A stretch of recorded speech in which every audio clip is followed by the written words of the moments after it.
누가복음 14장 15절로 24절 말씀입니다. 좀 긴 말씀이지만 내용을 다 알아야 되겠기에 다 본문으로 선정해봤습니다. 15절부터 24절 우리 교독하고요. 24절 합독하고 아멘으로 화답합니다. 15절 함께 먹는 사람 중에 하나가 이 말을 듣고 이르되 무릇 하나님의 나라에서 떡을 먹는 자는 복되도다 하니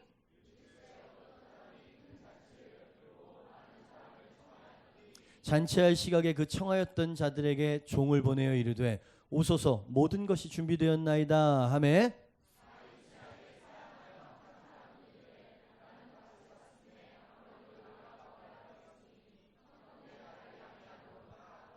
또 한 사람은 이르되 나는 소 5겨레를 샀음에 시험하러 가니 청컨대 나를 양해하도록 하라 하고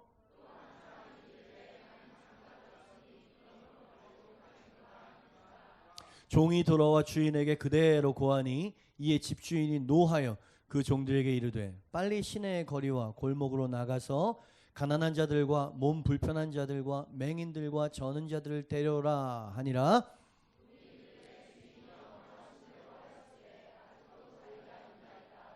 주인이 종에게 이르되 길과 산 울타리가로 나가서 사람을 강권하여 데려다가 내 집을 채우라.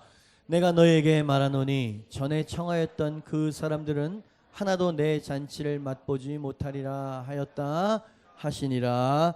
아멘. 큰 잔치라고 하는 제목으로 말씀을 전하도록 하겠습니다. 제 성경 이 말씀 꼭대기에는 큰 잔치 비유라고 쓰여 있습니다. 그죠? 제목이 그렇게 붙어 있는 거죠. 예수님이 들려주신 비유 말씀 중에 하나입니다. 내용을 읽으셨겠지만 어떤 사람이 큰 잔치를 배설하고 많은 손님을 초청한다는 얘기죠. 초청받는 사람은 초청하는 사람들에게 소중한 사람들이기 때문에 그냥 갑자기 이렇게 콜링을 한 게 아니고 초청을 한 게 아니고요. 오래전에 미리 예약과 확답을 얻어놓은 상태였습니다. 오겠다. 그죠? 이제 때가 되었습니다. 이 선한 주인이 이제 시간이 되었으니 몇 날 후에 참석해 주십시오. 메일이나 카톡을 보낸 게 아니고요. 종을 보냈다 이 말이지. 예? 카톡이 어디 있었어요? 또 이런 식으로 따지고 들지 마시고요. 정성스러웠었다는 얘기예요. 절차를 예를 갖췄고요. 큰 잔치라고 성경에서 이야기한 그런 잔치였어요. 자, 근데 처음에는 무조건 가겠습니다 라고 이야기하면서 오겠다고 약속과 예약을 잡아놓은 이 사람들이 다 일치하게 사양했다 그랬어요. 다 거절을 하고 오지 않겠다는 이야기입니다. 다 피치 못할 사정들은 있었겠지요. 어쨌든 못 온다는 종의 전가를 듣게 됩니다.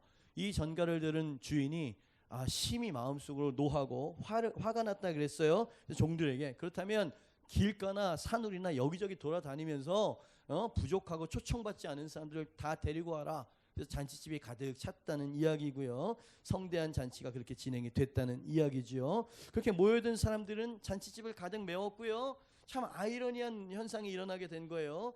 초청받은 사람들은 하나도 오지 못했고 초청받지 못했던 사람들이 그 잔치집을 가득 채우게 되었다라고 하는 이 묘한 뉘앙스의 비유 말씀을 예수님이 2000년 전 어느 날 그렇게 해주셨다는 이야기죠. 여기서 어떤 사람은 하나님을 말하죠. 하나님이 잔치를 준비하셨어요. 천국 잔치죠. 구원과 은혜의 잔치를 배설하시고요. 사람들을 다 초청하셨다는 그런 이야기죠. 말씀드린 것처럼 참 그죠. 어떤 사람은 잔치집에 올 줄 알았는데 오지 못하게 되었고요. 오지 않을 거라고 생각했던 사람들만 가득 메워졌다라고 하는 이 묘한 잔치집에 대한 이 비유 이야기. 이 비유를 통해서 예수님은 무엇을 교훈하고 싶었던 것일까요? 첫 번째로 이 교훈을 통해서 예수님은 일단 하나님이 어떤 분이신지를 먼저 우리에게 선포하고 있습니다. 이 비유를 통해서 이 잔치를 배설하신 그 하나님이 어떤 분이신지를 우리는 먼저 알아야 되고 예수님이 그것을 가르쳐주고 계시더라 이 말이죠. 자, 이 비유 속에 나타난 이 주인은 하나님은 어떤 분이십니까? 1번입니다. 같이 한번 읽어보죠. 시작. 하나님 어떤 분이라고 큰 잔치에 우리를 초대하시는 분이라는 거예요. 여러분 잔치라고 하는 단어를 강조하고 싶습니다. 여러분 잔치는 즐거운 거예요. 잔치는 성대하고 풍성한 것이에요. 누구나 잔치나 파티를 좋아하죠. 하나님이 바로 이 어떤 사람 잔치를 배설한 바로 그분이 잔치예요. 파티예요. 음식이 부족함 없이 준비되어 있는 잔치였어요. 아무 비용도 필요 없어. 그냥 모든 것이 부족함 없이 준비되었으니까 공짜로 와서 즐기라고 하는 그런 파티였다는 거예요. 그죠? 어떤 주인이 그 파티를 준비했고 그 주인이 바로 하나님이라는 거죠. 하나님이 어떤 분이십니까? 잔치를 준비하는 분이라는 거죠. 16절입니다. 이르시되 어떤 사람이 큰 잔치를 베풀고 많은 사람을 청하였다. 큰 잔치라고 했어요. A great banquet. 영어 성경을 보니까 큰 연회 만찬이었어요. 그죠? 그리고 많은 사람을 초청했습니다. 집이 부자였나 보군요. 그래요. 부자이기 때문에 파티가 옹색하거나 궁색하지 않고요. 모든 필요한 것이 넘치도록 준비된 그런 잔치를 준비하셨다 이 말이지. 17절 말씀입니다. 시작. 잔치할 시각에 그 청하였던 자들에게 종을 보내어 이르되 어떻게? 오소서 모든 것이 준비되었나이다. 아멘. 부족함이 없는 잔치였어요. 사심 없는 아주 그냥 좋은 선한 뜻에서 베풀어진 잔치였는 줄 믿습니다. 자, 여기서 하나님이 어떤 분이신지를 우리가 계시를 받게 되어집니다. 하나님은 우리들을 위해서 천국 잔치, 풍성한 은혜의 잔치를 준비하시는 연회주다. 아멘입니다. 주님께서 그렇게 지금 계시하고 있는 거예요. 이 메시지가 왜 중요하냐면 많은 사람들이 생각하는 하나님의 이미지와 오늘 본문 말씀에 등장하고 있는 이 하나님이 너무나 다른 이미지를 가지고 살아가기 때문에 그렇습니다. 여러분, 먼저 두 번째, 세 번째 대지로 넘어가기 전에 이 하나님에 대한 이미지부터 바꿔야 된다는 게 예수님의 생각이었던 것 같아요. 적지 않은 사람들이 생각하고 있는 하나님은 매우 엄격하고 우리의 잘못을 찾아내기에 매우 부지런하십니다. 우리의 실수를 보실 때 우리 주님은 자신의 장부에 빼놓지 않고 기록하시고 아주 상세하게 기록해 놓으셨다가 그 죄를 아주 그냥 빈틈없이 갚아주시고 징벌하시는 그런 하나님의 이미지를 많은 사람들이 가지고 있다 이 말이죠. 여러분 어떠십니까? 하나님 하면 어떤 이미지가 떠오르세요? 제가 주님을 인격적으로 만나기 전에 하나님에 대한 제 이미지는 이랬습니다. 늘 흰 옷을 입고 다녔고요. 흰 수염을 수북하게 하고 그렇게 계신 분이야. 그분의 자가용은 구름이고요. 그분의 손에는 번개가 들려 있어요. 그죠? 그래서 우리가 착한 일, 잘한 일 할 때는 무관심하고 팔짱 끼고 있다가 뭐 실수나 잘못이라도 탁 발견하는 순간 서슴없이 번개를 던지는, 그죠? 이런 하나님의 이미지를 여러분 많은 사람들이 진짜 갖고 삽니다. 물론 이게 무슨 산신령과 같은 어떤 이런 모습은 아니겠지만 그분이 부담스러워요. 무섭다 이 말이에요. 그런 하나님에 대한 이미지를 갖고 있어요. 그분은 웃을 줄도 모르시고요. 삶의 기쁨과 건전한 쾌락마저도 용인하지 않는 완고한 분으로 생각하는 그 이미지가 당신 안에 있는 하나님의 이미지라면 주님께서 이 비유를 통해서 바꾸려는 거예요. 그분은 그런 분이 아니라는 거죠. 주님께서 우리에게 요구하신 건 언제나 이런 메시지예요. 더 일해라. 더 많은 열매를 가져와라. 나태하고 게으른 종에게 돌아가는 건 채찍뿐이라는 걸 기억해. 아주 난폭한 폭군처럼 생각을 한다 이 말이야. 여러분, 만약에 이런 하나님이, 이런 잔인하고 완고한 하나님이 잔치를 준비하고 부르면 가고 싶겠습니까? 그러니까 잔치를 준비했으니까 와라라고 하기 전에 이 주인이 얼마나 좋은 분인지를 먼저 알라는 거예요. 예수님께서는. 그죠? 하나님은 우리를 위해서 풍성하고 아주 그냥 만족스럽고 행복한 잔치를 준비하시는, 배설하시는 하늘 주인인 줄 믿습니다. 그죠? 이 이미지가 필요해요. 이게 성경에서 말하는 하나님입니다. 그죠? 심각한 왜곡이, 심각한 오해가 우리 마음과 생각 가운데 있다는 이야기죠. 하나님을 알고 싶으십니까? 그러면 하나님의 거울처럼 하나님이 보내주신 예수님을 보면 하나님의 성품을 알 수 있습니다. 예수님께서 이 땅에 왜 오셨을까요? 예수님 스스로에게 대답을 들어보시죠. 요한복음 10장 10절이에요. 도둑이 오는 것은 도둑질을 하고 죽이고 멸망시키려는 것뿐이요 내가 온 것은 1. 양으로 생명을 얻게 하고 2. 더 풍성히 얻게 하려는 것이라. 아멘. 이게 하나님이라고요. 그래야 오늘 비유 말씀과 그 하나님이 이미지와 성품이 매칭이 되는 거예요. 그죠? 근데 당신은 당신 스스로 세상에서 잘못 왜곡되게 준 하나님의 이미지를 갖고 살아왔다 이 말이에요. 그러니까 주님께서 오라 그러면 부담스럽죠. 예? 주님께서 가자 그러면 나중에요, 내지는 싫어요 이렇게 이야기하게 되는 이유가 하나님에 대한 그릇된 이미지 때문에 그렇다 이 말입니다. 예수님은 우리를 풍성하게 하기 위해서 왔다 그러셨어요. 예수님은 스스로를 잃어버린 한 마리 양을 위해서 생명을 버리는 선한 목자다 스스로 이야기하셨고 실제로 십자가에 온 인류를 위해서 생명을 버리셨어요. 그분은 좋으신 분이십니다. 선하신 분이십니다. 할렐루야. 예수님이 많은 비유를 말씀하실 때 예수님은 하나님 나라를 늘 잔치와 비유하셔서 생각하고 가르치셨던 거 여러분 혹시 그런 거 생각해 보신 적 있으십니까? 여러분 주님은요 지금 비참하고 비굴한 인생에 대해서 생각하는 게 아니에요. 아주 영광스럽고 잔치 아주 즐겁고 행복한 그것을 생각하고 계시는 거죠. 하나님의 나라, 하나님의 임재에는 기쁨이 있습니다. 구약의 다윗도 그것을 알고 있었어요. 그래서 시편 23편 그 유명한 시편에 보니까 주께서 내 원수의 목전에서 내게 상을 베푸시니 내 잔이 넘치나이다. 할렐루야. 자, 잔이 넘친다 그랬어요. 이것은 풍성한 것을 말하는 거예요. 그죠? 하나님은 풍성한 상을 준비하십니다. 이 상은 프라이스, 그 어떤 트로피 이런 상이 아니고 성경에 보니까 테이블, 그죠? 잔치상을 말하는 거예요. 또 잔치가 나오네요. 여러분, 성경은 온통 잔치예요. 예수를 믿는 것은 잔치예요. 사도 바울도 똑같은 이야기를 합니다. 하나님 나라 안에서 사는 것이 얼마나 좋게 배설된 잔치상인지 사도 바울이 로마서 14장 17절 말씀에 이렇게 이야기하고 있어요. 이건 같이 한번 읽어볼까요? 시작. 하나님의 나라는 먹는 것과 어떻게? 의와 평강과 희락이니라. 하나님의 나라가 뭐라고요? 어떤 분위기라고요? 의와 평강과 특히 강조하고 싶습니다. 희락이라 그랬어요. 할렐루야. 이것이 주님이 우리를 위해서 준비해 놓으신 잔치상의 분위기예요.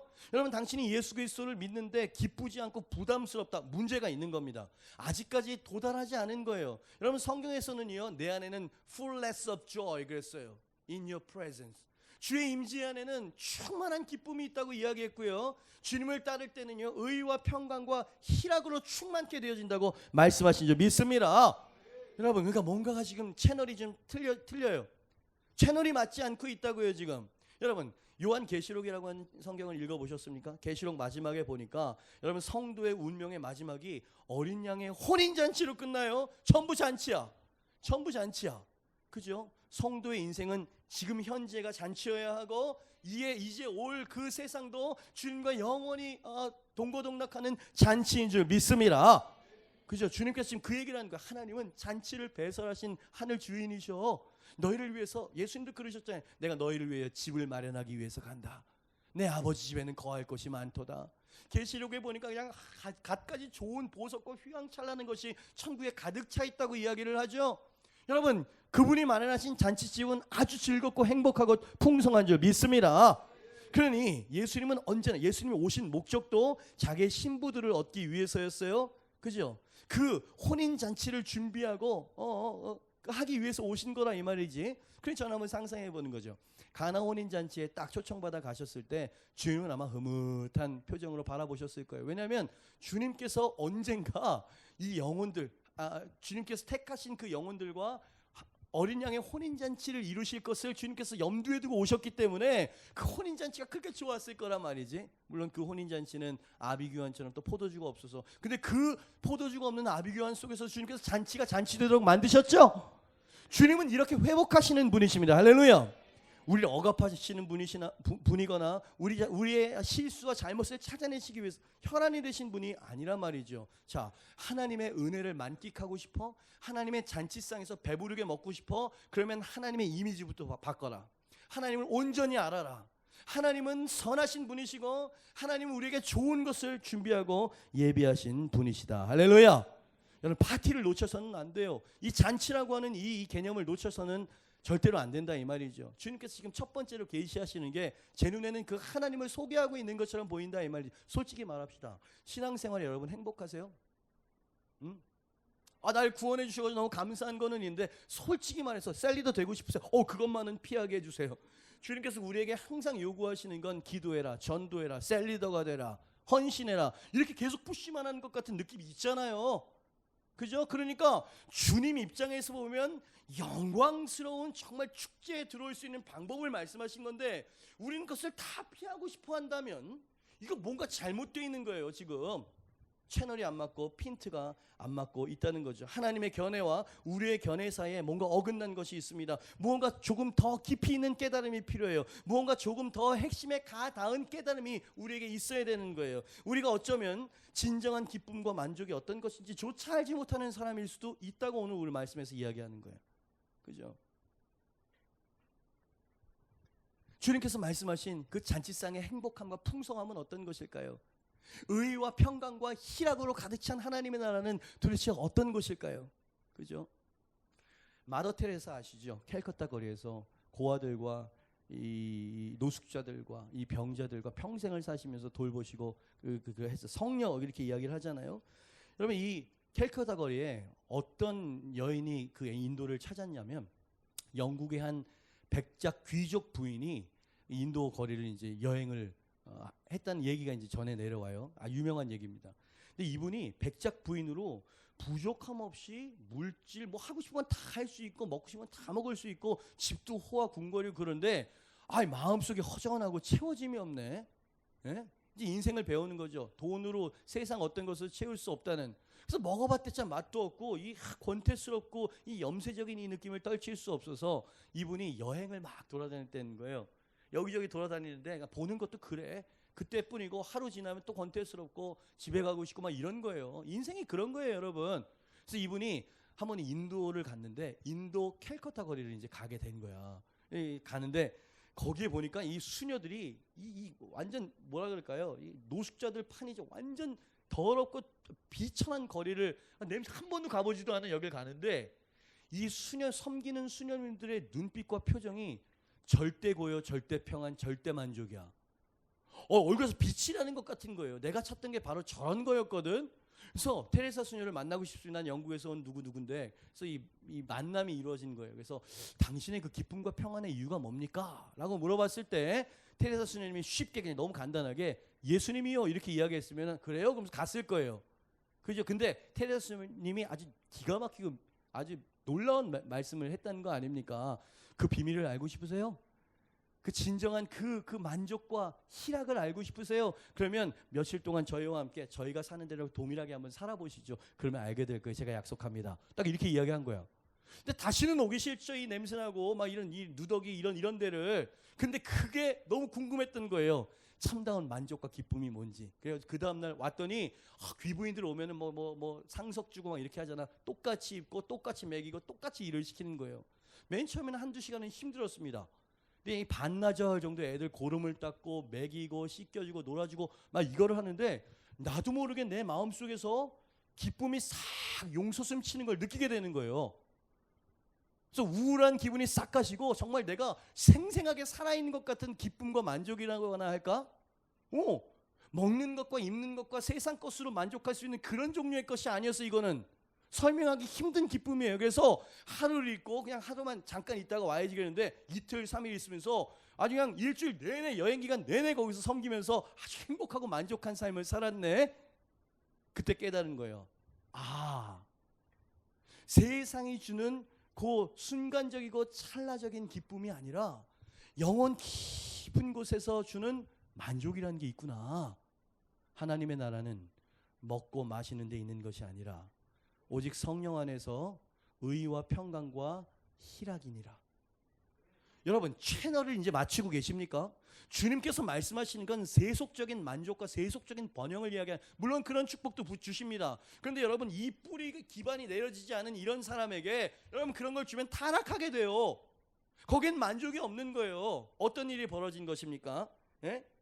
이 여인은 진정한 행복과 만족, 진정으로 풍성한 잔치가 무엇인지를 거주들의 거리에서 발견했다는 거예요. 그죠? 자신을 내어주고 희생하고 헌신하는 거기에서 이 우울증을 다 이길 수 있었고요. 예? 진정한 만족과 채워짐을 거기서 경험하게 됐다는 이야기 아닙니까? 그죠? 자, 이 여자는 돈과 물질, 그래서 평생을 테레사 수녀와 그 기관에 수녀가 될 수는 없고요. 평생을 후원하고 평생을 함께 동역하는 그런 사람이 됐답니다. 자, 여러분 이 헌신과 이 자기를 내어주는 희생, 자 이게 기쁨입니까? 고난입니까? 이거는 주님이 말씀하시는 기쁨은 이런 차원의 기쁨인 거예요. 먹지 않아도 누군가가 내 삶을 통해서 근본적인 변화와 인생의 목적을 발견하는 것, 그런 거 보신 적 있으세요? 그죠? 그러기 위해서는 누군가가 잔치석상을 만들어야 되고요. 오기를 학수고대하면서 기다려야 되고요. 그죠? 수고와 땀이 필요한 거예요. 그래서 십자가는 이 하나님의 이 부짐하고 풍성한 잔치자리에 볼 수 있는 티켓과 같아. 이해가 돼? 이게 무슨 말인지? 그래서 십자가는 영광이라고 이야기하는 거예요. 예수가 나의 기업이고 상급이라고 이야기를 하는 거예요. 여러분 세상에 푹 쩔어가지고 먹고 사는 문제나 이런 것만 생각하는 사람들은요, 이런 것들을 하찮게 여길 수 있어요. 그러나 그 사람들의 가슴에 가서 물어보고 싶습니다. 당신은 정말 영혼의 만족을 아십니까? 여러분 우리는 지혜로워야 돼요. 세상이 주는 재미와 어떤 것도 빼앗아갈 수 없는 기쁨의 차이를 아셔야 돼요. 이해돼? 이게 무슨 말인지? 이건 다른 거예요, 여러분. 재미는 스마트폰 게임 좀 하고 새로운 스포츠카를 사면 한 몇 달 동안은 재미 있어요. 좋고요. 그런데 그것은 그냥 차야.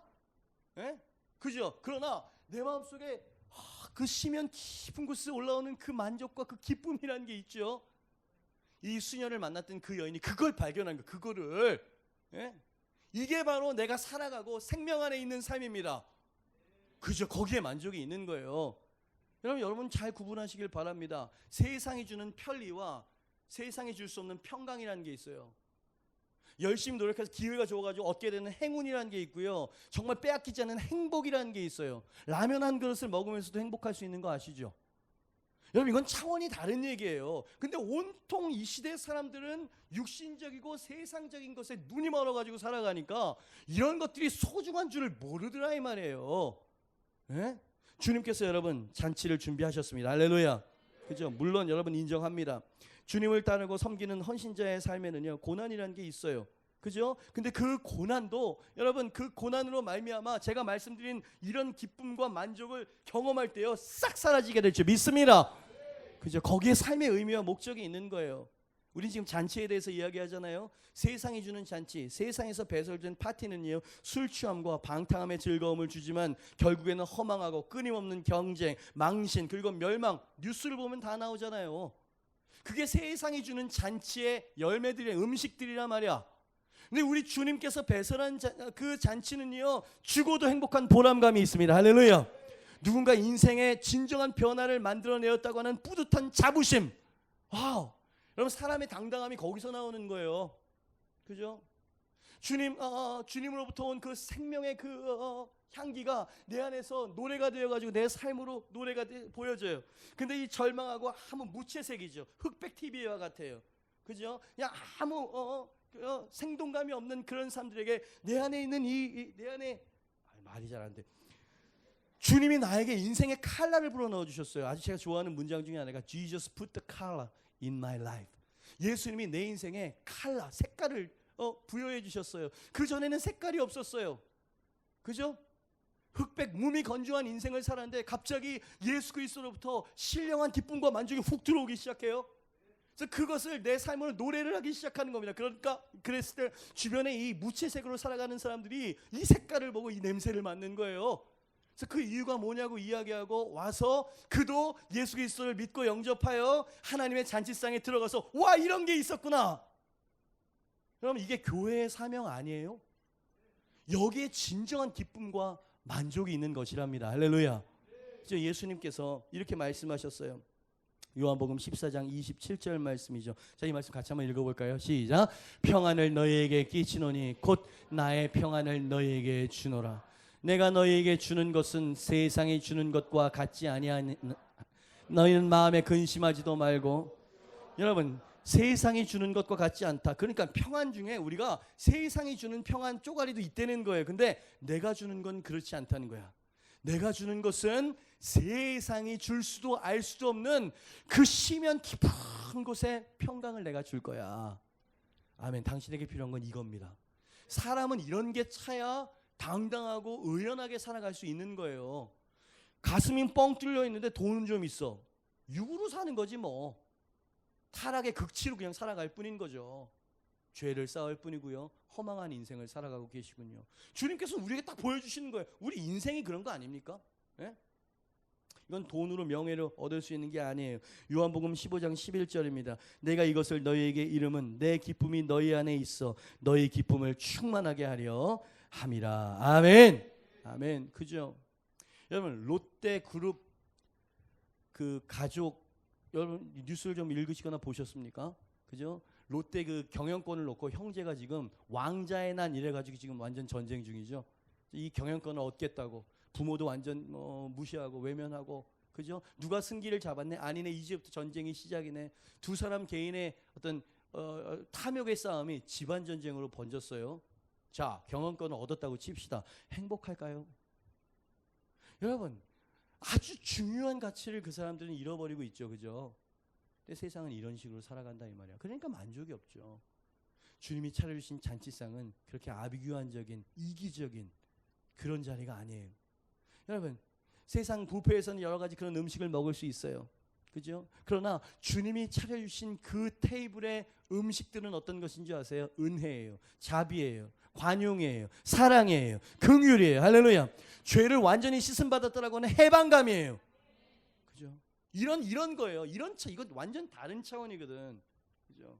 당신은 이 잔치상에 앉아서 그분이 차려주신 만찬을 드셔본 적이 있으십니까? 여러분, 교회는 그거 하는 곳이에요. 네? 아주 삶에서 메마르고 허기지고 고통받는 사람들이 여기 와서 우리의 삶의 노래, 섬김의 노래를 통해 그 잔치상 냄새, 음식 냄새를 맡아야 돼. 할렐루야. 그죠? 이 셀리더들이 이 사람들이 사실 상황적으로 보면 이 사람 너무너무 힘든 길을 선택하고 있는 거예요. 그러니까 여러분들이 가기 싫은 거예요. 근데 셀리더들에게 물어보십시오. 제가 말하는 이런 차원의 만족과 기쁨을 누리면서 살고 있지. 아이를 낳으면 여러분 낮거밤이 바뀌어가지고 여러분 고단하고 힘들어요. 지금 제 얘기죠. 막 이거 항변을 하듯이 이렇게 이야기하라. 너무너무 힘들어요 정말. 물론 해주는 것도 없죠. 우리 와이프 없죠. 네. 해주는 것도 없고 그냥 정말 새벽에 일어나가지고 애 이렇게 우유 주고 틀리면 이건 너무 힘든 것 같아. 예? 아니 아까 너무너무 힘들어 정말. 근데 얘가 주는 기쁨이 있죠. 얘가 잘하는 걸 보는 기쁨이 있어요. 여러분, 이거는요 돈으로 환산될 수 있는 게 아니잖아요. 어떨 때는 자고 있는 거 이렇게 쳐다보고 있으면 야 이거 안 태어났으면 어떻게 할 뻔했노 뭐 이런 식으로 너무 이쁘고 죽겠고 좋은 거 있죠. 한 영혼을 전도해가지고 맨 처음엔 똥오줌 못 가리고 막 성품이 푹푹 나오고 교회 안 나온다 그러고 막 하고 막 이랬던 사람이 조금씩 성숙해져 가. 그리고 십자가를 안 해. 그 누군가를 이 테이블에 이끌고자 하는 열망이 슬금슬금 생기기 시작하면서 두 가지 마음이 싸우는 거예요. 내가 할 수 있을까 이 셀리더를? 그래도 내가 부족한 건 내 위에 셀리더에게 양육을 받고 훈련을 받아서라도 내가 한번 누군가를 내가 받은 대로 한번 해보자. 이런 마음이 일어나는 사람들이 지금 여기 올라온 거예요. 선물 받으러 온 게 아니고. 이 셀리더는 한 번 선물 받고 한 10년 고생하겠다라고 하는 거니까 야, 이 길이 쉽지 않죠. 그러나 정말 그렇게 삶이 뒤집어지는 모습을 보면은요, 그게 얼마나 아름다운 일인지. 이게 잔치예요. 그죠? 그러니까 잔치는 뭐 먹고 뭐 축복받고 이런 거라기보다 정말 예수님으로 예수님을 사랑하고 삶이 변화되어진 그 인생의 그 향기를 노래하는 사람들이 모여있는 그것을 보는 그 기쁨. 여러분, 이거는요 여러분이 속해 있는 회사나 그 어떤 데서도 찾아볼 수 없는 종류의 우정이고 사랑이에요. 주님이 우리에게 유일하게 교회에게 주신 축복이고요, 영광스러운 공동체죠. 갑자기 우리 초창기 교회 개척했을 때 청년 하나가 생각이 나네요. 아빠, 엄마, 누나 그리고 자기 남자 아들 이렇게 넷이서 이제 식구였어요. 근데 이 누나는 집이 좀 잘 살았어. 그래서 이제 잘 나가고 돈도 많이 벌고 막 예수는 안 믿었죠, 부모님이. 근데 이 얘네들 어린 얘네들은 교회 가도 들락날락하면서 이 누나가 신앙이 좀 있었던 것 같아요. 디사이플스 쫓아오고 막 이러면서 저희 교회 이제 개척 멤버로도 이제 온 거죠. 근데 이 남자아이가 중학교 때, 누나는 고등학교 정도 됐죠. 집이 잘 사니까 피아노 예고 이렇게 말하나? 이 영재들 있잖아요. 거기 들어가서 들어가기 힘들다고 하는 거기를 들여보내서. 근데 그 중간에 집이 부도가 나버렸네. 그래가지고 이 남자아이는 뭘 이렇게 누려보기도 전에 집안이 폭삭 망해버린 거예요. 근데 문제는 뭐냐면 차압딱지가 막 들어오면서 사람들이 와가지고 이 돈 앞에서 막 아비규환이 되는 거죠. 멱살을 잡고 어떤 사람은 와가지고 이 중학생 이 사춘기 소년의 눈에 칼을 들이대는 사람을 본 거예요. 알고 보니까 교회 집사인지 장로인지 교회 사람이야. 그러니까 이 어린 마음에 교회는 다니는데 큰 상처를 받은 겁니다. 그러면서 교회에 대한 반감, 성도들에 대한 불신 이래가지고 교회를 안 나가기 시작했고, 얘가 이 자기 아버지한테 칼을 들이대는 이게 너무 트라우마였나 봐요. 그래서 얘가 성질이 좀 있는 애거든요. 밤에 잘 때 식칼을 머리에, 지가 하는 얘기야. 식칼 하나 놓고 내일도 와가지고 만약에 우리 아버지한테 칼 들이대면 내가 너 찔러주고 나도 죽는다. 좀 독한 데가 있는 놈이죠. 근데 그만큼 상처를 받은 거예요. 얘도 했는데 다행히 안 왔어. 그래가지고 얘가 교도소 안 갔죠. 그때부터 이제 교회는 안 나간 거예요. 누나는 열심히 교회를 나가고 좀 미안하죠. 자기는 뭐 재정적인 지원을 받으면서 하고 싶은 걸 하는데 동생은 늘 희생하고 아무것도 못하는 이런 가정이었단 말이야. 그죠? 얘가 점점점 어긋나기 시작하고 막 통제불능의 애로 이제 되기 시작합니다. 근데 이 여자애가 늘 자나깨나 그냥 기도 제목이 그 아이야. 근데 우리 교회 가보자, 뉴사운드 가보자 이래가지고 꼬셔가지고 한번 왔어. 근데 저는 그때 첫 표정을 잊지를 못해요. 얼굴이 일단 새카매, 예? 새카맣고 아무 소망이 없는 완전 절망의 표정이고 눈빛이 완전 히 도끼로 서려 있는 이런 애한테는 가가지고 어줍지 않게 예수님, 형제님 사랑합니다 이랬다가는 맞아요. 그러니까 이런 애는 그냥 중보해야 돼요. 그냥 계속 와가지고 주님께서 만지실 수 있도록 중보해야 되는 거야. 그러니까 기도해도 안 되는 거야. 근데 때마침 그때 얘네 아버지가 뇌출혈로 쓰러지셨어요. 아, 중증이셨습니다. 그래서 됐다. 야, 청년, 그땐 청년밖에 없었으니까 순번을 정해서 매일매일 가가지고 우리가 사랑으로 녹여버리자 이래가지고 보낸 거예요. 그랬더니 우리 청년들이 순종하면서 갔어요. 저도 한 3번 정도 갔죠. 맨 처음에 갔을 때는 누워서 그냥 의식도 없어요. 기도해드리고 힘내세요, 또 올게요. 2번째 가가지고 그때도 누워 계세요. 3번째 갔는데 이분이 회복이 좀 된 거예요. 앉아 계시더라고, 침대에. 그러면서 괜찮으셨네 그랬더니 말씀도 좀 어눌하시지만 고맙습니다, 감사합니다 이러면서 내려오셔가지고 엘리베이터까지 저희를 배웅해 주는 거예요. 그때 저는 누굴 봤을까요? 요 얼굴 새카만 막내 아들을 봤겠죠. 요거 마음 좀 열렸나? 딱 봤더니 이런 거 알아요? 마음은 열렸는데 고마운데 자존심상 웃을 수 없고 새침거리는 거. 눈치가 다 이게 내 만단이거든. 요거 좀 열렸다. 아직까지 다가가면 안 되는 거예요. 예배를 드리는데 조금 태도가 조금 부드러워졌어. 한 2, 3주 지났는데 예배 시간에 이 설교하기 전에 오픈 찬양을 막 올려드리는데 하나가 그냥 펑펑 울면서 우는 거예요. 걔예요.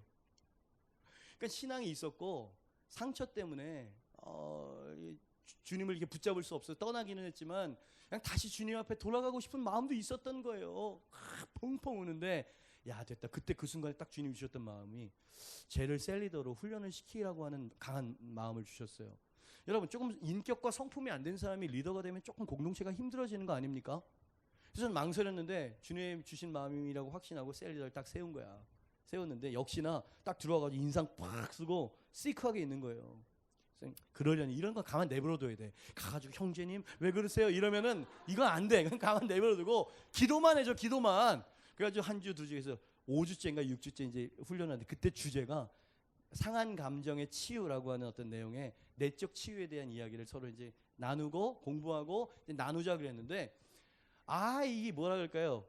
이 훈련받는 이 리더들이 뭐랄까 아주 싱겁게 나오는 거예요. 여러분 저를 좀 기도해 주세요. 제가 뭐 상처를 받아서 뭐 제가 봤을 때는 좀 뭐야 싱겁게 이를 데 없는 겉도는 이야기를 막 하는데 얘가 한참을 듣다가 제가 한 말씀 드리겠습니다. 그러면서 입을 연 거야. 6주째 입을 연 거예요. 입을 열더니 뭐라 그러냐면 제가 이제 말씀드렸던 그 가정의 내력을 쭉 이야기하면서 저는 그때 죽이고 싶었습니다. 하나님이 원망스러웠고요. 예? 우리 가정을 이렇게 만들어 놓은 게 정말 하나님이 너무 싫었어요. 그래서 교회를 떠났습니다. 뭐 이러면서 애가 그때로 돌아가니까 애가 막 오열을 하고 막 떨기 시작하는 거예요. 또 펑펑 울면서 막 자기 누나도 옆에 있고 막 이야기를 하고 막 이러면서 애가 막 무너지는 거예요. 그때 성령께 주시는 마음이 가서 계속 진행하지 말고 기도해 주라는 마음을 주셔가지고 우리 훈련받는 친구들 다 됐고 손을 얹고 얘를 기도하는데 야 그때 뭔가 깨지고 그때 뭔가 다시 세워졌어요. 한참을 펑펑 울고 나더니 그 다음 주에 보니까 얼굴이 하얘졌어. 일단은 은혜가 들어가면 얼굴색이 바뀝니다. 진짜예요. 그 눈빛이 선량해져. 그래서 예배와 모든 헌신하는데 열심히 뛰어드는 거예요. 예? 불신자들 막 전도해 오고 난 시키지 않았어. 그냥 지가 막 하는 거예요. 지가 막 하는 거예요. 자, 잔치상에서 맛을 봤군요. 주님이 주시는 은혜와 자비의 그 잡채를 먹어봤군요. 왜 잡채가 나와 먹고 싶은가 봐. 여러분 교회가 사람을 이렇게 바꾸는 데가 교회 아닙니까? 돈 벌어가지고 큰 땅덩어리에 무슨 건물 올리고 맨날 그냥 직분 있는 사람들은 다스리고 막 목사님 막 가랭이 붙잡고 못하게 하고 성도를 막 군림하고 다스리려고 이게 아니잖아요. 그죠?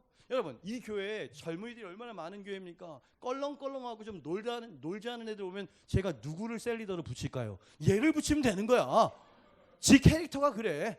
그러니까 얘를 붙이면 전부 온순한 양이 됩니다. 예? 완전히 그냥 실제로 마약하는 애도 왔었어요. 근데 지 친구는 다 그런 애들이었어. 걔를 데리고 와가지고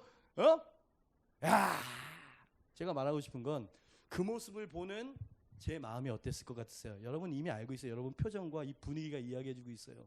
멋지군요. 아름답네요. 정말 기쁘고 너무너무 멋있어 보여요. 목사님 진짜 멋져요. 그죠? 이게 바로 주님이 마련해 놓으신 잔치자리의 분위기라 이 말이야. 여러분 삭개오가 예수님의 은혜를 받고 나서요 너무너무 좋아가지고 집에 이제 모셨죠. 그리고 예수님 시키지도 않았는데 은혜 받아 들어가면 그렇게 됩니다. 제가 다른 사람에게 막 뭘 토색이라 그러죠. 강압적으로 뺏은 돈이 있으면 4배를 얹겠습니다. 그리고 제 재산을 절반을 다 가난한 사람들에게 나눠주겠습니다. 그때 말씀을 보니까 세리와 죄인들이 많이 그 집안에 동석하고 있었다 그랬어요. 예수님은요 흐뭇하게 보고 계십니다. 야, 이것들 변하는 거 봐라. 역시 하나님의 은혜는 못 바꿀 영혼이 없구나. 그러면서 주님이 흐뭇하고 만족하고 있을 때 주변에 있는 바리새인들 종교 지도자들은 저거 죄인들이랑 같이 있는 거 보니까 저거 똑같은 죄인이구만 이러고 앉아 있을 때 니네들이 뭐라 그러든지 나는 생명이 있는 곳에 있겠다. 할렐루야. 주의 자비와 은혜가 영혼을 바꾸는 그 자리에 내가 있을 것이다. 할렐루야. 여러분 이게 바로 희락이에요. 의와 평강과 희락이라고요. 이건 아주 고상한 차원의 만족입니다. 그죠? 그리고 인간은 그런 만족을 얻을 때만 인간다워질 수 있게 그렇게 만들어졌어요. 근데 이 세대는 전부 다 물질과 그냥 세상 쾌락과 성공을 쫓아서 살지 않아요? 여러분 세상 것들을 가지면 행복한 줄 아세요? 제가 페이스북에 돌아다니는 사진 하나, 그림 하나를 제가 좀 캡처해 달라고 그랬어요. 좀 올려봐 주세요. 두 아이의 비교 사진 그림인데 일단 표정이 너무 다르네요. 그죠? 저 찡그리는 애는 진짜 무슨 악마 같네. 그래서 지금 뭘 이야기하고 있는 거라고 생각하십니까? 아프리카에 스마트폰도 없고 컴퓨터도 없고 그냥 있는 거라고 농구공 하나밖에 없는, 그죠? 저기 그냥 뭐 먹다 버린 병도 있네요. 그죠? 저렇게 가난하고 그런데 저렇게 사는 아이들 안에 행복이 있다는 얘기 아니에요? 근데 현대의 문명의 이 길을 다 누리고요. 그냥 국가적인 지원과 복지제도를 다 맛보고요. 스마트폰과 게임을 하고 다 하는 아이의 표정은 저 모양이라는 거죠. 뭔가 시사하는 바가 커요. 여러분 우리는 어쩌면 진정한 기쁨과 만족이 뭔지도 모르는 사람일지도 몰라요. 그죠? 주님께서 이 고상하고 풍성한 큰 잔치, a great banquet, a great supper 그랬어요. 멋진 잔치를, 그게 교회 아니에요? 잔치상을 다 마련해 놓고 가난하고 배고픈 영혼들 불러와. 그들도 이 음식을 먹고 만족할 수 있도록. 그 운동하자는 거예요 지금 우리 교회가. 그죠? 첫 번째로 이 비유를 통해서 주님께서 말씀하시는 첫 번째 교훈이 뭐냐고요? 하나님을 알라는 거예요. 하나님은 아주 난폭한 폭군이 아니고 그분은 큰 잔치를 배설하시는 선한 집주인이라 이 말이야. 하늘 주인이라 이 말이지. 그죠? 여기까지 메시지를 들었을 때 어떤 사람은 이렇게 이야기하고 싶은 사람이 있을 겁니다. 은혜스러운 말씀이에요. 참 가슴이 따뜻해지네요. 그러나 그런 참된 삶을 저도 좋아하는데 그래도 먹고 사는 문제가 해결되어야 그런 삶을 살든지 안 살든지 그럴 수 있지 않겠습니까? 저의 삶은 목사님이 생각하는 것처럼 그렇게 녹록하지가 못하거든요. 삶의 여유가 생기면 그리 살도록 노력해 보겠습니다. 대부분이 이렇게 말하고 살거든요. 근데 이렇게 말하고 사는 사람들을 주님께서는 두 번째 대지에서 언급하셨어요. 네? 이런 생각과 이런 태도로 살아가는 사람들에게 주님께서 두 번째 교훈을 주십니다. 두 번째 교훈 읽어보죠. 시작. 하나님의 은혜의 초청도 중요하지만 초청받는 사람의 반응은, 그죠? 여러분 앞서 말씀드린 것처럼 하나님은 하늘 큰 잔치를 준비하시는 선한 하나님이세요. 그런데 이 은혜의 초청, 자비의 초청, 천국의 초청을 모든 사람이 다 응하지 않더라. 이게 예수님께서 말씀하시는 긴장선이었어요. 그죠? 여러분 이 첫 번째 대지 없이 자 와라 안 와? 막 노하시고 이러면 하나님 이상한 분이신 거예요. 근데 그분은 할 수 있는 모든 선하심과 모든 준비를 다 꺼내 놓으시고 호의로 초청을 한 분이라는 걸 꼭 전제를 깔아야 된다 이 말이에요. 그럼에도 불구하고 이렇게 공짜로 이렇게 성대하고 좋은 이 잔치에 사람들이 다 응하지 않더라는 거예요. 17절 18절입니다. 잔치할 시각에 그 청하였던 자들에게 종을 보내어 이르되 오소서 모든 것이 준비되었나이다 하매 다 일치하게 사양하여 그랬어요. 다 일치. 자, 100명을 많은 사람을 초청했다고 했지 100명을 초청했을까요? 200명을 초청했을까요? 그 모든 사람이 다 거절했대요.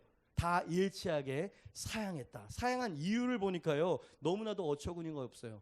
한 종류의 사람은요, 밭을 샀다는 거예요. 밭을 샀기 때문에 밭을 좀 이렇게 경작하고 좀 돌봐야 된다는 거예요. 그죠? 밭을 샀다 그러는 걸 보니까 농부였나 보네요. 농부에게 땅이 얼마나 소중합니까? 자기 생명은 버려도 땅을 버리거나 그러진 않죠. 이 땅을 산 거 기쁘고 행복한 일이라는 건 인정하겠습니다. 근데 약속된 잔치에 갔다 오면 땅이 없어져요? 예?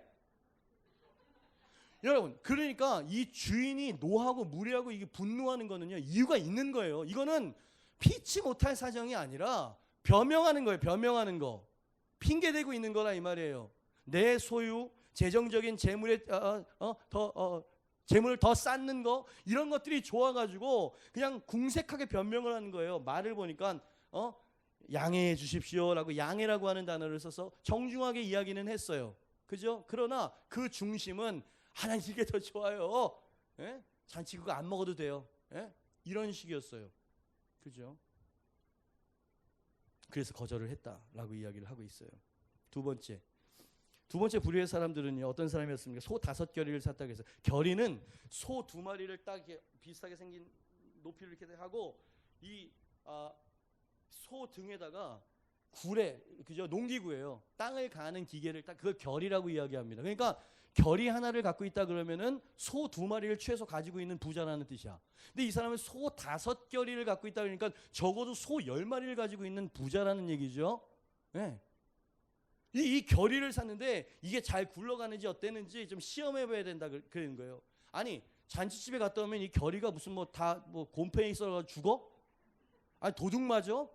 그러니까 너무 하찮은 것, 그것도 다 하나님이 주신 것들인데, 여러분, 그런 것들 때문에 하나님을 업신여기게 되더라 이 말이에요.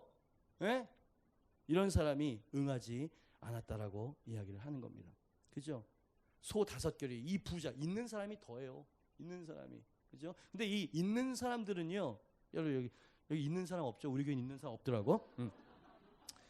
이게 뭔가 세상적으로 가진 게 많은 사람들은요, 이게 부자가 천국에 들어가기가 낙타가 바늘귀에 들어가처럼 불가능하다 그러지 않고 어렵다고 이야기했어요. 이런 사람들은요, 훨씬 세상적이고 육신적인 것에 노예로 살아갈 확률이 매우 높아. 그죠? 있기 때문에 떠불려야 돼요.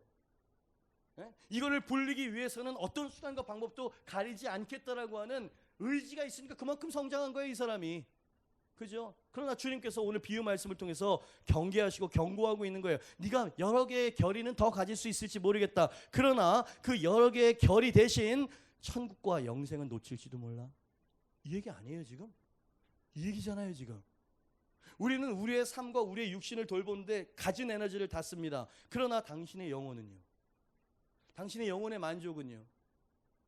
맛있는 걸 먹으면 우리 육이 너무 좋아합니다. 그러나 당신의 영혼은요? 그러니까 이 첫 번째 사람이나 두 번째 결의 이 사람도 똑같이 어처구니가 없는 이야기를 하고 있는 거예요 지금. 다 핑계예요. 그죠? 여러분, 이 메시지를 어떻게 웃으면서 간단하게 들을 수 있어요? 이거 예수님 하신 말씀이에요. 그리고 이 시대에 똑같이 너무나 복사판처럼 일어나고 있는 일 아닙니까? 세 번째는 갓 결혼한 남자의 이야기였어요. 여러분, 하나님은 가정을 소중히 여기시는 분임을 믿습니다. 성경에서 그걸 이야기해요. 신명기 24장 5절 말씀을 보니까 갓 장가든 남자에게 이렇게 하라고 하나님 규례를 주십니다. 사람이 새로이 아내를 맞이하였으면 그를 군대로 내보내지 말 것이며 2. 아무 직무도 그에게 맡기지 말 것이며 3. 그는 1년 동안 한가하게 집에 있으면서 그가 맞이한 아내를 즐겁게 할지니라. 여자분들 큰 아멘입니다. 구약 시대로 가자 이 말이에요 지금. 빨리 신명기 시대로. 야, 우리 하나님이 가정을 얼마나 소중히 여기시는 보세요. 여자를 얼마나 존중하시는지를 보세요. 예? 네가 맞이한 아내를 1년 동안 즐겁게 해주면서 군대도 가지 말고 막 이렇게 가정을 너무너무 소중하게 여기, 이 율법이 있으니까 이 갓 결혼한 청년은 당당하게 이야기했을 거예요. 율법을 보니까 결혼한 사람은 어떤 노동도 하지 말고 하지 말라 그랬잖아요. 그래서 저는 못 가겠습니다. 양해해 주십시오가 아니라 말씀을 보니까 이 세 번째 부류의 사람은 내가 못 가겠나이다. 단호하게 이야기를 합니다. 율법의 의도를 오용하는 사람들. 아, 성경에 술 먹지 말라고 담배 피지 말라는 그런 말이 어디 있어요? 술 취하지 말라고 이야기를 했죠. 그죠? 의도가 보이는 질문이에요. 성경은 네가 어떤 음식이라도 먹어도 돼. 네가 예수 그리스도의 성령으로 복음으로 구원받았으면 그건 자유할 수. 이건 음식이니까. 근데 네가 만든 그 음식을 가지고 믿음이 연약한 사람이, 만약에 천 목사가 여러분 앞에서 막 괜찮아요. 이 맥주는 음료수니까 갑시다. 이렇게 딱 했어. 그럼 어떤 사람은 같이 죄를 짓겠다고 예 이러면서 따라오는데, 어떤 좀 신앙을 지키려고 하는 사람은 저 뭐야? 미라를 만든 사람 맞아? 막 이러면서 시험을 들 거 아니에요. 그럼 얘도 가가지고 괜찮은가 봐 이렇게 먹으면 요거는 죄 짓게 하는 거라는 거예요. 그래서 이런 식으로 죄 짓게 하는 건 내 자유를 안 해서라도 난 절대로 그 죄를 짓지 않겠다는 거예요 지금. 그러니까 술, 담배, 뭐 이런 게 성경에 어디 있어? 이렇게 질문하는 사람은 아주 원초적이고 아주 뭐랄까 표면적인 질문을 하고 있는 거예요. 예? 이 사람이 지금 율법을 이상한 데 갖다 대는 것처럼. 그죠? 네가 예수 그리스도를 사랑하고 그 예수 그리스도의 피로 값주고 사신 사람을 소중하게 여긴다면 네가 어떻게 행동해야 될지가 나올 거다. 이게 성경의 대답입니다.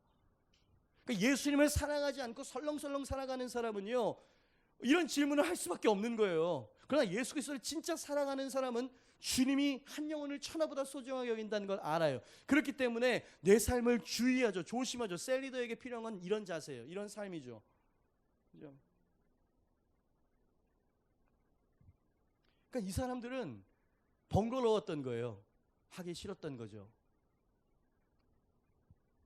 그럼 우리도 이 우선순위가 뒤집혀진 사람들 아닐까요?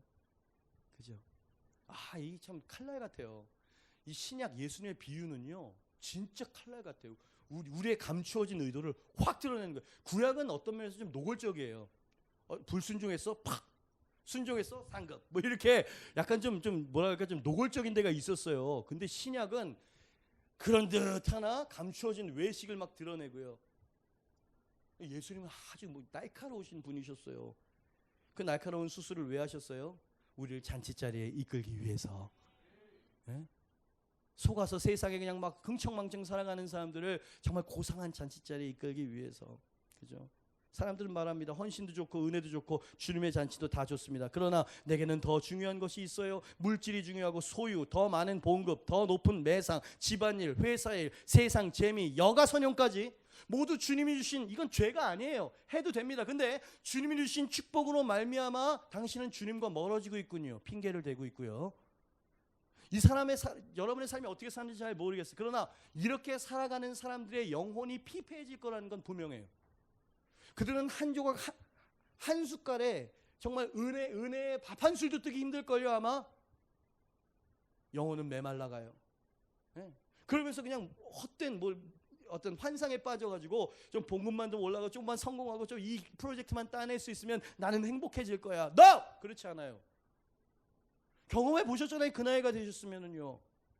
제가 요만큼 살아도요 인생이 진짜 뭐라 그럴까요? 이게 움켜잡으면 없어지고 진짜 이게 마치 신기루와 같지 않아요? 그 집 한 채 마련하기 위해서 평생을 뼈 빠지게 늘 하는 얘기니까 안 하도록 하겠습니다. 그죠? 그러니까 아주 그냥 뭐랄까요? 노골적으로 거절한 거예요. 속이 보이는 거죠. 무시한 거예요. 외면한 거예요. 그래서 주님께서 노하셨다 그랬죠. 이 주인이. 그래? 안타까운 일이구나. 이게 아니라 노하셨다 그랬어요. 한 달란트를 줬는데 이 달란트를 땅에 묻어놓고선 그냥 자기 하고 싶은 대로 주님과 전혀 상관없이 이렇게 살았던 이 사람을 책망하고 노하신 거 보셨죠? 불신자이기 때문이 아니었어요. 크리스찬이라고 하는 이름과 크리스찬이라고 하는 사명을 주님께서 주셨는데 그거 안 한 것 없이 세상적으로 막 달려가고 있는 이 사람을 죄송합니다. 성경에 있는 대로 말씀드릴게요. 주님은 노하십니다. 21절 종이 돌아와 주인에게 그대로 고하니 이에 집주인이 노하여 그 종에게 이르되 빨리 시내와 거리와 골목으로 나가서 가난한 자들과 몸 불편한 자들과 맹인들과 저는 자들을 데려오라. 여러분 근데 여기서 여러분 표정을 보니까 매우 심각해졌어요. 그죠? 하나님께서 노하셨다라고 하는 것을 좀 잘 아실 필요가 있어서 좀 이렇게 뭐랄까 한마디 더 말씀을 드리겠습니다. 우리는 모든 것을 십자가로 바라볼 수 있는 시각이 필요해요. 그죠? 주님께서 노하셨다 했을 때는요 개인적으로 심기가 매우 불편한 이런 게 아니에요. 주님은 우리가 연약하고 부족하고 죄인이라는 걸 다 알고 계세요. 예수님께서 여러분 성전에서 장사하고 있는 사람들을 바라보실 때 진노하셨어요. 근데 그 진노하신 예수님이 십자가에서 아버지여 저들을 용서하옵소서, 저들이 하는 일을 몰라서 그렇습니다, 이렇게 말씀하셨죠. 그죠? 그러니까 이게 무슨 말이냐면 주님은 우리가 죄인인 걸 아시고 연약한 거를 다 아신다 이 말이야. 근데 여러분 이렇게 하나님께 부름받은 백성들이 나태하고 게을러서 세상에 푹 빠지게 될 때 하나님의 나라는 쇠퇴하고요, 하나님의 이름은 영광을 받지 못하고 비난을 받게 되어지고요, 주의 집은 텅텅 비게 되어지고요, 교회는 힘을 잃게 되어지고요. 그죠? 이건 주님의 비즈니스야. 온 여러분 하나님의 왕국과 관련된 일이라 이 말입니다. 그래서 한 달란트를 가지고 아무것도 안 한 사람은 악하고 게으른 자라고 이야기를 하는 거예요. 이 사람이 상급도 없고 하나님 나라에 누가 되는 사람이라 이 말이죠. 우리를 사랑하시지만 하나님께서는 하나님의 왕국을, 그래서 주님께서 보면 오늘 말씀을 보니까 이 사람들이 거절했을 때 그래 그럼 우리끼리 조촐하게 하자 하는 게 아니라 그 집을 채우려고 막 하시죠. 그죠? 초대받지 않은 사람들을 데리고 와라. 저는 자도 괜찮다. 맹인들도 괜찮다. 그들에게 오라고만 예스라고 이 초청에 응하기만 하면 다 데리고 오라. 그래가지고 채웠어요. 채웠는데 이 종들이 아직도 자리가 있습니다 그러죠. 그러면 길가와 산 울타리에 가가지고 버려진 외곽에 있는 사람들, 뭐 내세울 것이 없고 거절할 여유가 없는 사람들, 아까 봤죠. 농구공 하나 들고 이렇게 그 흑인 아이처럼 겸손하고 이 자비의 테이블을 필요로 하는 사람들, 그 사람들을 채워라. 하나님의 나라를 확장시켜 나가야 되니까. 그죠?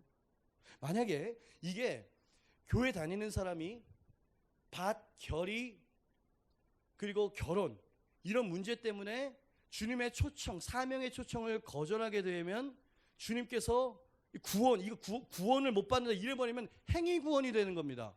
그러니까 이거는 불신자들을 향한 이야기라기보다 교회 안에서 세속에 푹 빠져 있는 성도들, 하나님 백성들에 대해서 하시는 말씀이에요. 이런 사람들은 구원을 물려진다 라기보다는 하나님의 풍성한 만족과 풍성한 잔치를 아무도 경험하지 못한다고 했어요. 주님이 못 들어오게 한 게 아니라 스스로 안 들어오니까. 단 한 사람도 잔치에 들어오지 못했다 그랬죠. 우리가 선택한 거예요. 그죠? 우리가 밑빠진 독에다 물을 붓고 있었던 그런 상황이었다 성경에서는 이야기하고 계시는 것이죠. 주님께서 자 이제 너희가 거절한 사람이라면 이제 은혜의 테이블로 와라. 자비의 테이블로 와라. 세상이 줄 수 없는 평안과 기쁨과 만족으로 네 영혼을 만족해 하고 너를 기름진 것으로 먹일 것이니 내게로 와라. 돈 없는 자도 와라. 값 없는 자도 와라. 수고하고 무거운 짐진 자들 다 내게로 와라. 내게로 와서 생수와 포도주와 젖을 사 먹고. 주님께서 우리를 부르시죠. 아직까지 자리가 많이 남아있다 그랬어요. 아직까지 주님의 초청 콜링은 끝나지 않았어요. 주님께서 예정하신 구원받을 사람들이 그 수가 채워질 때 이제는 문이 닫힙니다.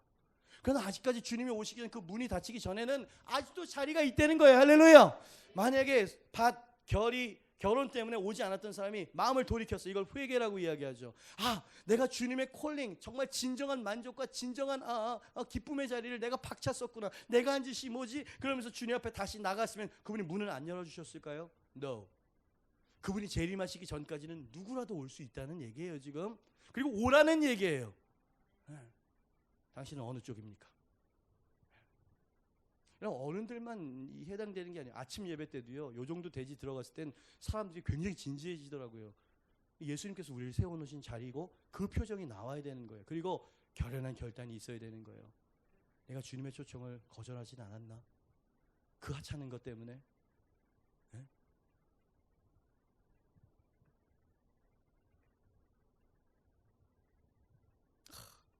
다리 저는 자들이 막 쩔뚝쩔뚝하면서 오는 거 한번 생각해 보세요. 제한이 없어요. 맹인이 지팡이를 들고 와요. 세상에서 상처받고 세상에서 뭐 내밀 무슨 크레딧이나 명함 한 장 없는 사람들이 막 몰려드는데 그 주인이 마다하지 않고 다 받아주세요. 그죠? 그리고 의외의 정찬과 만찬을 대하면서 이 영혼이 배부르고 만족해 되어진다. 그죠? 그 주님이 바로 은혜와 자비의 주님이라는 거예요. 그죠? 이거를 탁 쳐버리면, 그러니까 얼마나 무서운 이야기입니까? 우리가 하나님의 잔치상을 선택할 수 있어. 그 얘기 아니에요. 세상 물질 때문에 거부할 수도 있고요.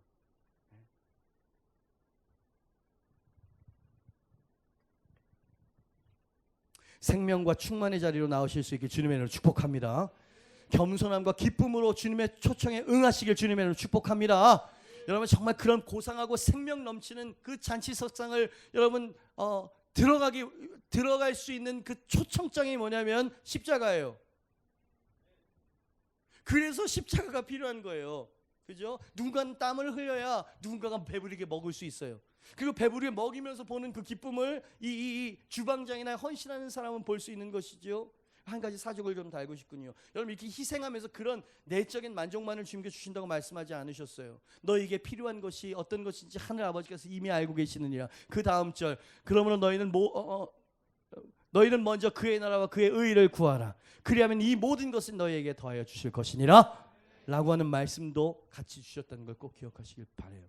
그죠? 헌신하는 자에게 축복도 와요. 헌신했는데 저는 굉장히 쪼들리는데요. 조금 더 주님께서 채워질 훈련의 분량이 있는 거예요. 저는 주님의 약속의 말씀을 믿습니다. 충성하는 자에게는 분명 주님 멸류관을 주실 거예요. 할렐루야. 상급도 주실 거예요. 아멘. 당신이 제자들을 끌고 갈 수 있는 리더십도 주실 거예요. 영권도 주실 거예요. 말씀의 은사도 주실 거예요. 할렐루야. 왜냐하면 당신이 그 잔치석상에 가겠다라고 섬김의 자리에 가겠다고 작정하고 결단했기 때문이죠. 그죠? 이 반열에 여러분 오세요. 저는 우리 모든 교인들이 이렇게 성숙한 교인들이 되기를 원합니다. 할렐루야. 성경 지식이 많은 사람이 성숙한 사람이 아니에요. 누군가를 양육하고 케어하고 누군가의 삶을 변화시킬 수 있는 사람이어야 그 사람이 성숙한 사람이죠. 그죠? 그거 아멘 안 하잖아.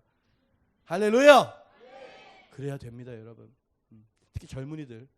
여러분 여러분의 인생을 여러분의 그 황금 같은 이 스태미나와 여러분의 가능성과 여러분의 미래를 어디에다가 심겠어요? 그죠? 좋은 직장이요. 뭐 괜찮은 뭐 나이스한 여자 남자 없어요? 다 찾아야 되는 거지만 여러분 그 잔치를 준비하는 사람이 될 수 있길 주님의 축복합니다. 여러분 거기에서 만날 수 있기를 바라요. 할렐루야. 그죠? 제 옆에 있는 사람에게 이야기했어요. 이 잔치를 놓치지 마세요. 할렐루야. 아니 목소리 파이팅이 전혀 안 느껴지는데요. 자, 이 잔치는 놓치시면 안 됩니다. 시작. 이 파티를 놓치지 마세요. 그 자리에서 만납시다. 시작. 모두 자리에서 일어나세요. 우리 주님 앞에 기도합시다. 여러분 신앙은 잔치예요. 할렐루야. 주님을 따라가는 그 길은 파티와 같다고 주님 말씀하셨어요. 여러분 이 세상에서 조금 십자가가 있고 무겁기는 해도 여러분 우리는 세상을 바꾸는 사람들이 될 것입니다. 세상을 변화시키는 교회가 될 줄 믿습니다. 그죠? 그 십자가는 영광이에요. 주님을 따라가는 그 순종의 여정은 영광스러운 멸류관의 길인 줄 믿습니다. 여러분 우리 연세 있으신 우리 장년 성도님들에게 도전하고 싶습니다. 예? 여러분 가정을 지키는 건 너무너무 소중합니다. 그러나 그것과 상관없이 당신은 그 잔치석상을 향해서 가고 있습니까? 밭, 결의, 결혼, 먹고 사는 문제 여러 가지 여러분 그 열심히 사세요. 그러나 당신의 영혼도 좀 돌아보세요. 진정으로 당신의 자녀들이 잘 되는 방법이 뭐라고 생각하십니까? 아 신앙은 좀 나중에 대학 들어가고 좋은 직장 얻은 다음에 해라. 여러분 애를 망치는 거예요. 아까 이야기했죠. 그 반항적이고 그 거친 아이가 은혜가 들어가고 이 주님의 이 자비가 들어가니까 애가 인생이 확 바뀌더라고요. 여러분 우리가 자녀들에게 줄 수 있는 선물은 이것인 줄 믿습니다. 여러분 그렇게 자녀를 돌보느라고 가정을 돌보느라고 제가 헌신할 수 없어요. 정말입니까? 예, 그럴 수도 있겠지만요. 정말 자녀와 가정을 위하신다면 여러분 주님 앞에 나와서요. 그 십자가를 들고 오세요. 테이블을 깔기 위해서 테이블을 들고 오세요. 섬기기 위해서 나오실 수 있길 바랍니다. 그 모습을 보고 신앙을 배우는 거 아니에요, 애들이. 그죠? 뭔가 거꾸로 가고 있어요. 뭔가 세속적이에요. 뭔가 하나님의 의도와 반대되어진 견해가 교회에 팽배해져 있어요. 그죠? 우리는 올바른 길을 걸어가는 십자가의 전령들이 될 수 있게 주님의 축복합니다. 여러분 그것은 영광이 될 것이에요. 여러분 아까 셀리더를 위해서 기도할 때 하나님 지금은 십자가가 고난의 십자가겠지만 하나님 언젠가는 부활과 영광의 십자가가 될 줄 믿습니다. 여러분 제가 그렇게 여러분 축복 기도했어요. 이 셀리더들에게. 그 주의 나라와 주의 의를 먼저 구하는 자들에게 이 모든 것들이 충만하게 임할지어다. 그걸 믿는 겁니다. 그걸 보여내는 거예요. 여러분 하시겠습니까? 여러분 이제 그 잔치석상을 향해서 발길을 돌리세요. 네. 여러분 거기에는 In your presence there is fullness of joy 그랬어요. 주님의 임재, 주님의 나라 안에는 fullness of joy, 충만한 기쁨이 있어요.